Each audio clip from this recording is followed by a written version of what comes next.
Major support for Out to Lunch is provided by the law firm of Jones Walker, established in 1937 with over 375 attorneys in offices throughout the U.S., providing a comprehensive range of services to a local, national, and international client base. JonesWalker.com. And by Short & Associates, legal recruiters in Louisiana and Texas. Welcome to this special edition of Out to Lunch, Louisiana. I'm Christian Mader in Lafayette. I'm Peter Raschuti in New Orleans. And in Baton Rouge, I'm Stephanie Regal. Normally, we're the hosts of Out to Lunch in our respective cities. But during the course of the current public health crisis, we're joining forces to bring you a statewide look at what's happening in the world of business and finance. Now, currently, we're all quarantined in our respective homes. Normally, I'd be having lunch at Commander's Palace. Commander's is closed this week, but you can find out more about their plans to resume pickup and delivery at commanderspalace.com. In Baton Rouge, the restaurant that normally hosts Out to Lunch, Mansers on the Boulevard, is open for pickup and delivery. You can order by calling them at 225-923-3366. In Lafayette, the French Press is doing curbside takeout. You can also get menu items, including a family dinner, delivered through Waiter or Grubhub, or directly from the restaurant, 337-233-9449. Remember the days when you could go out to a restaurant or a bar or a music festival? In Louisiana, we have over 400 festivals every year. From the internationally renowned, like Jazz Fest in New Orleans and Festival International here in Lafayette, to unique local favorites like the Shrimp and Petroleum Festival in Morgan City or the Rice Festival in Crowley, where my dad's from. And then there's the literal thousands of bars and restaurants across the state with regional specialties like smoked meat in Ville Platte or the muffaletta in New Orleans. For now, though, our Louisiana way of life has come to a grinding halt. It's tough times for all of us, but especially for folks in businesses that rely on social gathering, not just because they're closed down, but also because of the uncertainty of what their businesses will look like when we get back to normal. Gus Resende owns 7 food and drink establishments in Acadiana, and through his company Social Entertainment, he's the promoter of a handful of festivals and events, among them the Acadiana Po' Boy Festival. Gus, we're told the CARES Act has provisions in it that are designed to help small business owners like you and your employees, even the ones who might, work primarily for tips. Are you finding that to be true? Is there federal help that's actually helping you? I believe so. It's still there's still a lot of things that need to be tightened up by the government when it comes to the application process. We are working hand in hand with our bankers, since the government is asking the bankers to obviously facilitate the process. But it's still we're still, the word that we're getting from our CPAs and our attorneys and the bankers is to be patient as they develop the proper application process. But we believe that help is on the way and is going to give us a little bit of a breathing room right now. But it's still a little murky, the application process and how funds are going to be dispersed and how we're going to be able to apply for the funds and what will be forgiven, what will be a loan. Still a little bit of we're not quite certain yet how all is going to play out. We're asked just to be patient as the government continues to develop these procedures. That's going to be kind of difficult. And I mean, I would imagine you own a bunch of different types of restaurants that some of them are, maybe working better than others. I mean, can you talk a little bit about how sort of the varied business interests you've got are working on an individual basis? I mean, are you finding that some things are working and some things aren't right now? Exactly. We are looking at our entire portfolio of businesses.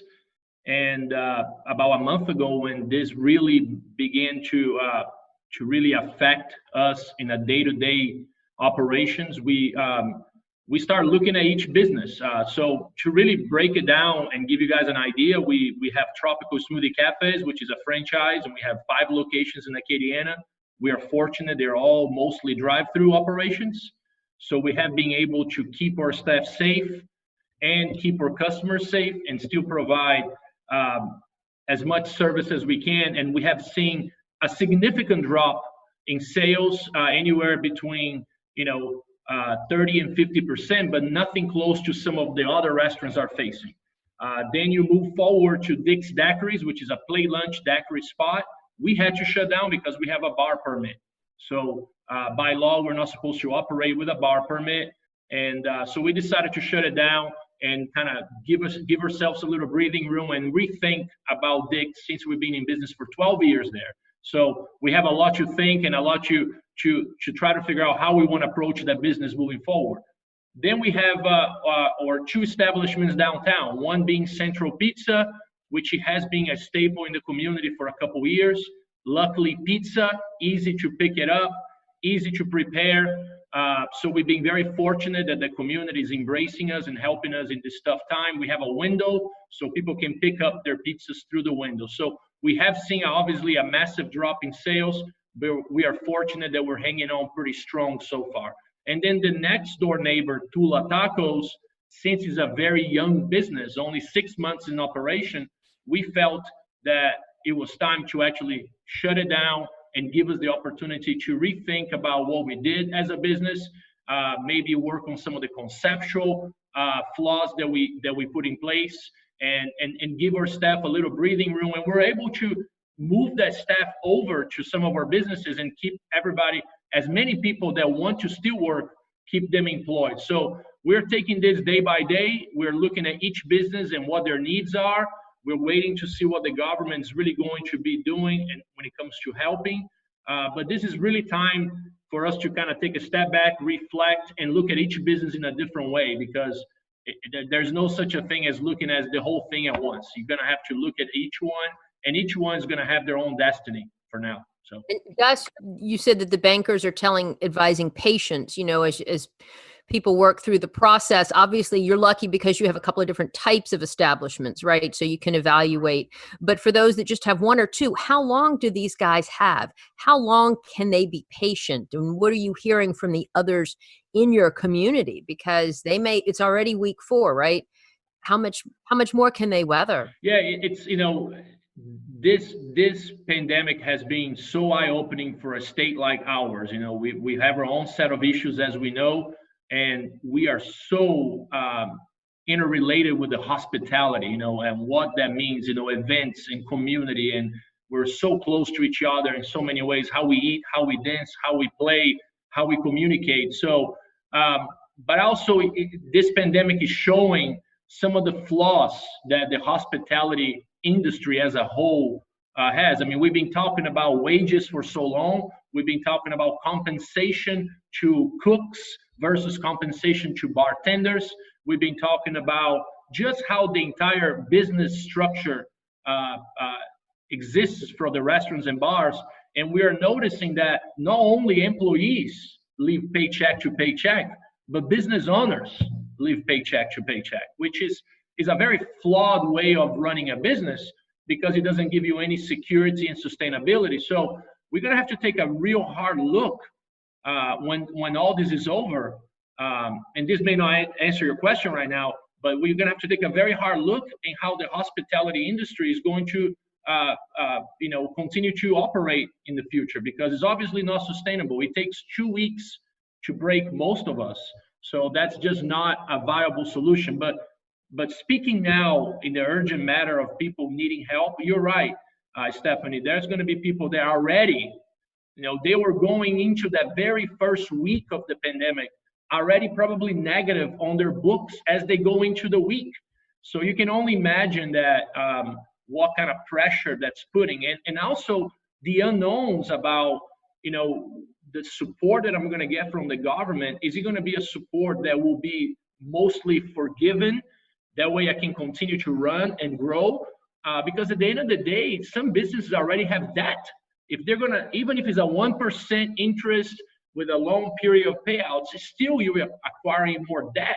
And at the end of the day, you're going to have to recognize if this is even worth it at your break-even point, acquiring more debt. So there's so many questions in how people are going to deal with it right now. But as hard as it is, we are trying so hard in our company to think about what's going to be on the other side. Because right now, we can do good by people. We can help feed in the community. We can try to keep everybody engaged and keep people employed as much as we can. We can give them resources they need to go find help.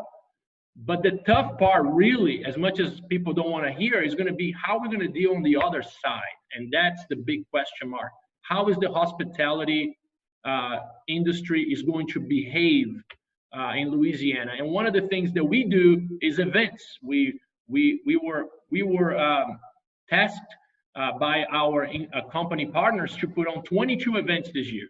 And we haven't done a single one because we were just getting started in the month of March. So now one of the things that we're really doing is participating in webinars all over the country and trying to understand what other production event companies are doing. And the word on the street is collaboration, collaboration, collaboration. There is no such a thing as, if you're a new event, you need to reconsider if you should be doing this event this year. If you are an old event, you should consider consolidating your efforts with somebody else that has been doing some other big events. But right now it's consolidation and collaboration on the event side of things. But I'm very curious to know how the other side looks like, how people's behavior, how people go out to eat, how people react to each other in festival settings. So there's so much to be seen. Gus, this is Peter. I'm going to ask you a question along the same lines. People keep asking me, are we ever going to do that? Are we ever going to go to sporting events? Are we going to go to these festivals? I know they're being pushed off to the fall, and that seems to be the best thing to do. But it can't turn on a dime. People aren't going to suddenly be fine with being around thousands of people. What do you think? Yeah, I think this applies to restaurants and bars as well. I mean, my gut feeling tells me that, first of all, the businesses and the events that are catered towards the younger demographic, I think they're going to have the least issues. Why? Because youngsters, for the most part, are going to be ready to adventure into the world, the nightclubs, the bars.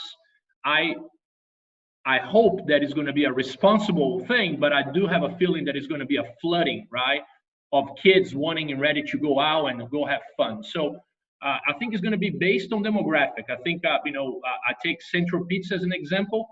I'm very curious to know how our it's a very tight little spot, and I wonder how people are going to behave. Same thing for some of our very intimate events.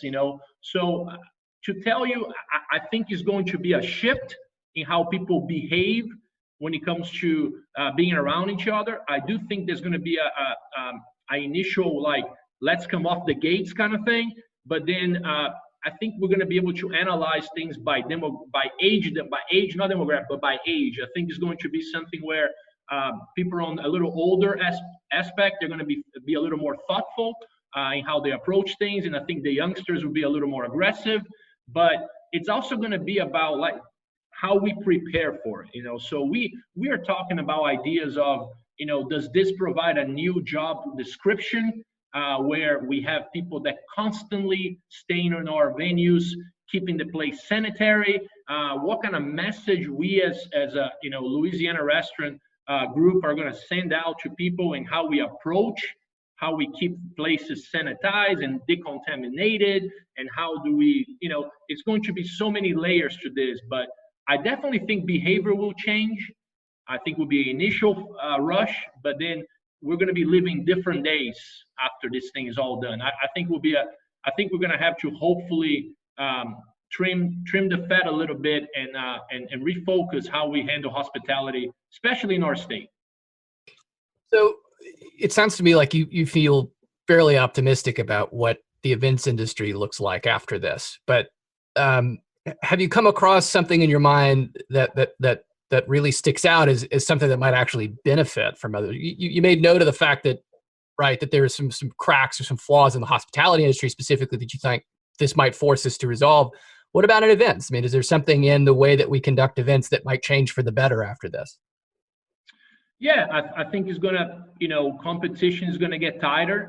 Us being a production company that we are a for-profit company that puts on several events throughout the year, but we do have events that benefit certain nonprofits.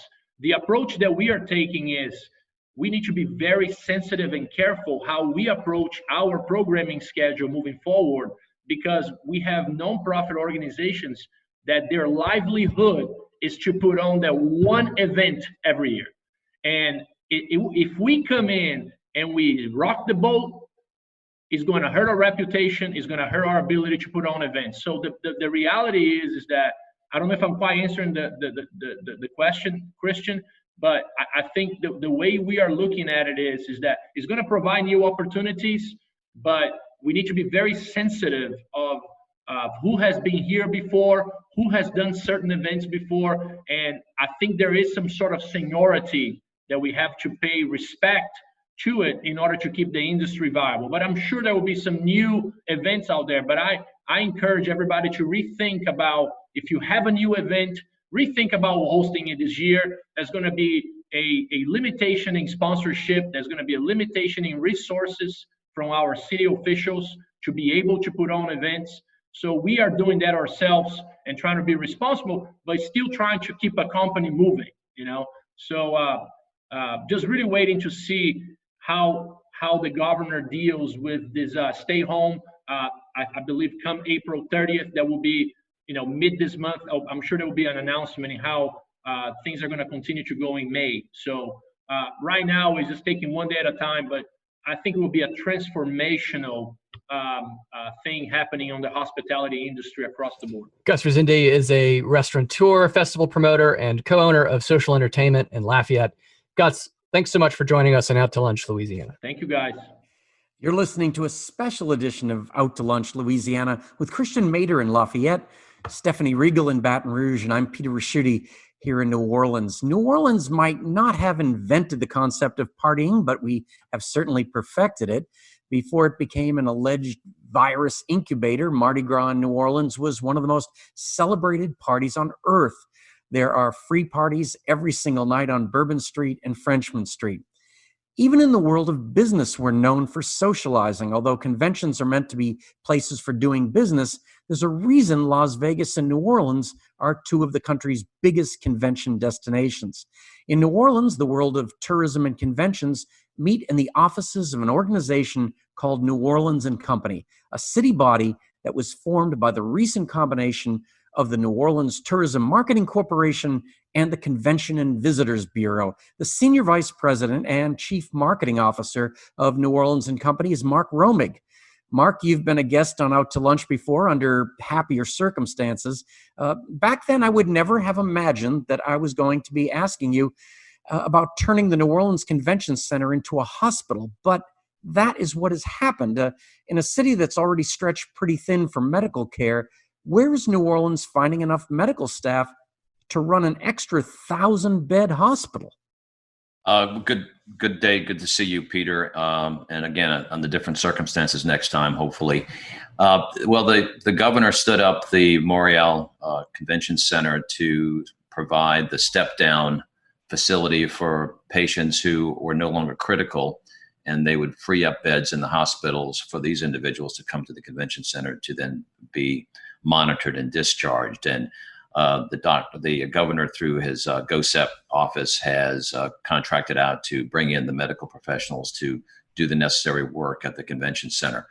And they've stood up, again, another set of units across the street in a parking lot for people who are in the symptoms and waiting for their results as well. So it's necessary. I think the convention center is playing a very vital role, as it has played for many, many years in our community.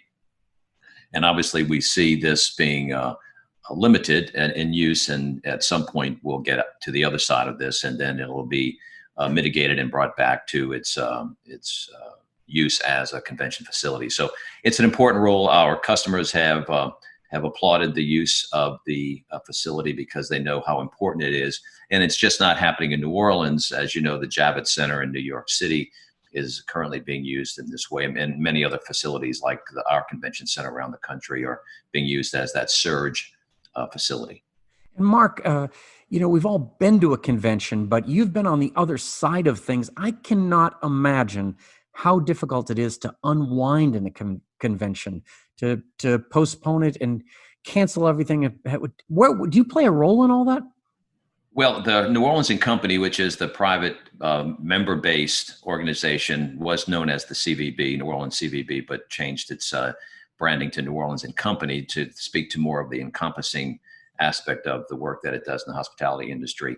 They have a very powerful sales force, and what they do is work with these conventions, associations, and meeting planners to build out their convention needs when they come to New Orleans. They have been on the phone almost on a 24/7 basis since we went into this to primarily to retain the business. Obviously, there were cancellations, and turning those cancellations into postponements, retaining the business for later in the year. And we've been successful in some regards to do that. Obviously, we're projecting that we will be out of this, and at some point in late summer and then into the fall, we can slot these conventions into spaces that were open. We still had a very robust year ahead of us, and so we're using opportunities that we see in this calendar year to get this business to come in, because that stands up the jobs that have been affected, as well as the restaurants and all the other aspects of the tourism industry. So it's a mammoth effort. It's very time consuming. These conversations are very critical and delicate. And again, it's just not like Katrina happening to us and we've got the rest of the world coming to our aid. Everyone's going through the same process. And hats off to our great team, led by Stephen Perry and Stephanie Turner and Kim Priez, who were in the fight each and every day trying to stand up what we see happening here, and that is these loss of jobs and trying to get that back into the swing of things. Add to that the fact that consumer confidence in travel has waned significantly. Obviously, there are stay-at-place and stay-at-home directives around the country. And as soon as we know that we're able to stand back up the consumer or the leisure travel, we need to do that, and we need to be ready to do that. We're starting to see that will be mainly from a regional drive market coming into our community, into our state. And that'll depend, obviously, as well as on the evenness or unevenness of other states and other destinations that perhaps are not as far along as we are in reaching that peak and coming back to the other side. And what does that mean? If you follow what's happening in China and in the Asian countries, you have situations where they thought they were on the good end of it, and all of a sudden some people are getting reinfected because other people are coming into the area. So we're in a whole new dynamic here on how to figure this out. And the conversation earlier about festivals, sporting events, all of this is being rethought of as how do we approach this as humankind, and how our behaviors are going to be changing, and that will directly affect, I think, hospitality going forward. So, Mark, that sort of leads to the question that I was going to ask you, basically what Peter had asked of Gus. I mean, even when the restaurants reopen, or even if people feel comfortable driving down for the weekend and staying in a hotel, walking around the French Quarter, what are you hearing on the webinars with your fellow convention and visitors bureaus around the country? I mean, do they think that it's going to be a long, long time before people really do feel comfortable gathering in the tens of thousands in indoor facilities? Yeah, in New Orleans alone, we have 145 plus festivals. And to Gus's point, I think there'll be a lot of rethinking of what that looks like going forward. Restaurants, as it relates to seating protocols, when you think through the distancing measures that we're being asked to follow now, 6 feet apart, how does that look in a restaurant when we do get to stand up our activities? What does that look like as it relates to checking into a hotel? And are people going to be required to have a mask? And what does that look like? So I think, again, a lot of discussions. The industry's trying to figure this out as well, but we're having to follow the experts. We have to follow the medical experts on what they're suggesting, or not suggesting in this case, recommending and requiring for us to do, so that we can get on the other side of this pandemic. And of course, we're all thinking through the day that we get the vaccine done, and then we can look back on this and say, oh yeah, remember those days. I mean, some of us, well, not too many of us on the call right now, go back to the 60s when we would stand in line for our TB shots, but it was just sort of that same feeling. We needed to get something that gave everybody the confidence that we could react and be part of our life again. But I do think we're seeing a different life ahead of us for all of us. We're staying positive. We've got to stay positive. We want to bring these jobs back, and we want to make sure that our economy can stand up across the world. We just got to listen to the medical professionals. I'm curious what it's going to look like to try and market that New Orleans is safe and open for business again. Kind of once we get, let's say, the public policy okay, that says, all right, things are pretty safe. I mean, there could be some lasting damage or at least lingering damage from what we've seen in the national media about, well, this was all caused by Mardi Gras, or even like in my profession in journalism, right? There were reporters that had gone to that journalism conference in New Orleans that sort of contracted the virus, right? And some of these things might have lingering effects. I mean, how do you see actually trying to rebrand that it's safe? Yeah, that's a very good point, Christian. I think it's going to take some messaging, some truth messaging, and the fact that we are ahead of it. We're one of the 4 testing sites in the nation that got the test done, which I think was one of the reasons why you saw so many results coming back. We know this, the truth of the story of Mardi Gras. There were no federal guidelines given to the city about Mardi Gras not being anything other than what it was going to be, a normal festival. This mayor has spoken about how she would have done different things if she had been given direction. So there were major events happening in other cities at the same time around the country. But I got to tell you, we've got a great marketing team that knows how to message and knows how to speak the truth. And I think we take the right steps, and we can overcome this as we overcame the BP oil spill when people thought there was oil on Bourbon Street. We had to message that out as well. And of course, 10 years after Katrina, people thought there was still water on the streets of New Orleans. And again, it's just a matter of attacking that in a very truthful way. And we'll do that. We'll do that with the rest of the nation and ensure that people know that when they come to the city of New Orleans, they will enjoy the city that they have enjoyed for over 300 years. Mark, I've been asked to do a couple of webinars down the road for virtual conventions and everything. But one of the things that we know is that the real advantage of a convention is the networking. So can you replace a convention? That's interesting. There's all of us have attended meetings virtually, and it's just not the same, right? You want to be able to see somebody eye to eye, in the days, shake your hand, make that deal, go out to dinner, enjoy a speaker or a conference trade show, and be part of the activity. Again, I think we need to follow our federal and medical guidelines. I don't think anyone's giving up on meetings and conventions, but I think we're going to be thinking it differently. And we're creative people in this nation, and I think we'll figure that out as well, because people do need to have some sense of camaraderie and personal touch, but as long as it's in a very safe way. So my sense is that we'll think this through, and all of us, the entire nation, entire the world, will come together and make this better. We'll be stronger for it, that's for sure. Mark, I would be remiss if I didn't ask you if you thought the Saints' schedule was going to start on time. What do you think? You're the announcer. You would know. I'm hopefully optimistic that we're going to have a great season again.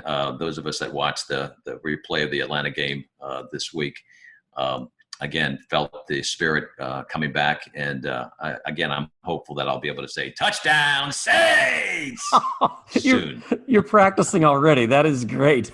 Mark Romig is Senior Vice President and Chief Marketing Officer of New Orleans and Company. Mark, thank you so much for joining us today on Out to Lunch, Louisiana. Thanks for having me, and best wishes to everybody. Stay safe. You're listening to a special edition of Out to Lunch, Louisiana with Peter Raschuti in New Orleans, Christian Mader in Lafayette, and I'm Stephanie Riegel in Baton Rouge. I'd like to introduce you to Steve Suleiman. Steve is originally from Belgium, where he got a degree in international business and management. After that, he got a Doctor of Science degree from Tulane University School of Public Health and Tropical Medicine. Steve, I imagine when you pursued these two very disparate avenues of academic study, business and tropical medicine, there were people who wondered when you would ever be able to use those two skill sets at the same time. And well, that time has arrived. As Executive Director of the Baton Rouge Health District, you are uniquely qualified to understand how this pandemic is undermining our economy. So let me start by asking you, in your uniquely expert opinion, does the Louisiana medical community have the financial resources and physical infrastructure to keep up with this pandemic? Well, thank you for having me, Stephanie. It's a great opportunity. And to answer your question, I would say yes and no. I think in terms of capacity, Louisiana, which have experienced both New Orleans and Baton Rouge, I think has a tremendous amount of high quality healthcare opportunities, some of the leading organizations in the country. But right now, the medical community, both across the state as well as across the world, is struggling keeping up with the demands of the COVID pandemic and the care that it requires.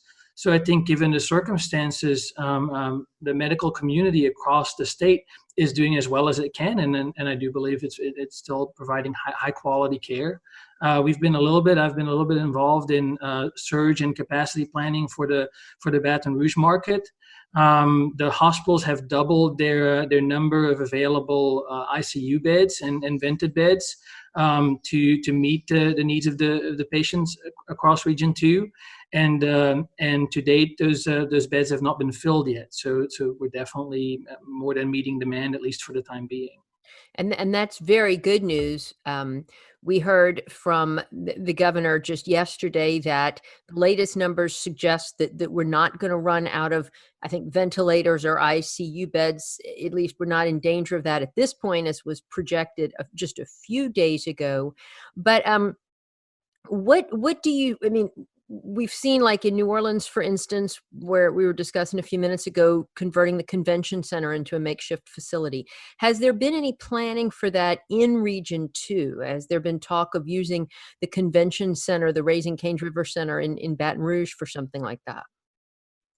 Yes. So in the surge planning that is going on, there's both an immediate surge goal, and that was at least increasing the number of ICU beds by 50%, and that has been accomplished and more than completed. That goal has been met. And then there's an extended surge goal in case there is a significant escalation in number of cases, and that will include a similar scenarios in New Orleans, expanding the hospital capacity to the convention center, and then when the most complex care is provided, de-escalating to an environment like the convention center, setting up a hospital there. As over the years, we've seen a shift towards telemedicine. Obviously, that's been greatly accelerated in the past few weeks. We've also seen a shift to more outpatient care. Is this pandemic exposing weaknesses in that system? Do we need to go back to a world where we have more acute care beds and ICU beds for sick people? Because, I mean, when you look at the numbers, as many people as have this pandemic, it's still a very, very small percentage of the overall population, and an even smaller percentage that's critically ill from it. And yet we're hearing that we're reaching the limits of being able to care for those people. So where's the disconnect? Well, I think a big part of the challenge, as well as the effort right now, is to flatten the curve, which basically means try and spread out the number of cases as much as possible, so that the amount of care that is required at any given time is less than what the max capacity in the healthcare systems is. And I think overall is working quite well, as some of the data suggests for Louisiana and the rest of the world. And I think that's more than anything what's making a difference today. I would say a little bit broader, Louisiana is arguably better prepared to deal with emergency scenarios than a lot of other places, in part because there's been a significant amount of emergency planning done in the past by MOSEP at the city level, GOSEP at the state level, institutions like the Louisiana Center for Emergency Preparedness, because of some of the natural disasters, some of the other scenarios that the state has to consider. And the nature of the pandemic is significantly different and is quite unique, but yet the foundation of productively bringing different stakeholders together and having meaningful conversations and quick decision making into how address difficult circumstances, I think is something Louisiana, including Baton Rouge, is uniquely well prepared to do. And so for an organization like ours, that means within the first week of the governor's announcements and the change of doing business, we had stood up an initiative to facilitate care for healthcare workers across the children of healthcare workers across the Baton Rouge markets to make sure that that people could stay at work when they're scheduled to work and care for patients. We became a key partner in a quick turnaround time testing initiative for hospital inpatients to quickly know whether or not they're COVID positive, to preserve some of the use of PPE for patients that are not positive but have to be treated as such, waiting for an answer of the test. And then we stood up a PPE donation initiative, partnering with BRAC and others to take on donations across industry, especially the chemical and the petrochemical industry, and distribute that PPE, that protective equipment, to all the regional hospitals based on a real-time needs basis. We already talked a little bit about the surge in capacity planning to meet the peak demand. So I do think the region has responded very well and has coordinated very well overall from my perspective. I'm really curious how this is going to have an impact, say, on entrepreneurship or innovation, once things are all said and done. When you look at the business sector, or the way, government has sort of taken a broadsword to a lot of regulations in order to kind of immediately expand access to care, right? Immediately we start thinking about things like telehealth. But setting that aside for a minute, I mean, what kind of space within the medical industry, the healthcare industry broadly, do you really see emerging after this in a way that's innovative? And what kind of new companies do you see, or new technologies emerging? Sure, and I think what might have helped is that the U.S. As a framework, I think is one of the most conducive places to innovation in the world. It was part of the reason why I moved here. My background, I studied chemistry at the University of Antwerp, and then ended up working for a drug discovery company in HIV drug discovery. And one of the key partnerships and collaborations that we had was with the Tulane Primate Center. And if you expand it a little bit to the Louisiana Vaccine Center, the South Louisiana Institute for Infectious Disease Research, the Tulane School of Public Health, which is one of the top dozen or 24 in the world, then some of the great work at the vet school with some, amongst other world-class respiratory virologists, which helped us set up the quick turnaround PCR test. And I think that, combined with a very dynamic, sort of risk-tolerant system of commerce, I think proves to be a great engine for innovation. And I think some of the initial response to the COVID pandemic has been a great example of that, where agencies like the FDA stepped up and immediately developed, based on their existing framework, a mechanism for getting new tests reviewed and approved and implemented quickly. Some of the hospitals and all of the members of the health district, or most all of them, already had telemedicine avenues that were HIPAA approved, that they quickly scaled and started moving some of their care to a virtual basis. And I think to build on that knowledge base, where arguably Louisiana, especially South Louisiana, is one of the hubs for infectious disease research and innovation, is going to continue to provide opportunities to build on some of the relationships, as well as the technologies that are either have been quickly developed or that are being leveraged, and to continue to grow them and translate them into new sustainable technologies and businesses. And for us, that will mean continuing to focus on the economic development dimension of the health district, and to promote new companies, as well as partnerships between the health systems and fast-growing technology leaders. The speed obviously comes with some extra risk, right? There's a reason to some extent that the FDA has been plotting and how it, regulates or approves different drugs or different treatments. I mean, do you see a scenario where some of these moves that we're making to deal with an immediate problem bite us long term? Yes and no. I mean, a lot of the pathways towards approval have been accelerated, but a lot of the key stakeholders and the mechanisms are still the same. A lot of the testing that goes on for COVID, as well as any other tests, is typically done within the CLIA regulatory framework, and most every hospital has a CLIA accredited certified lab that does most all of their in-house testing. So even though there's an accelerated new group of COVID tests available, the framework within those tests are completed are under the same regulatory, the same sort of quality scrutiny.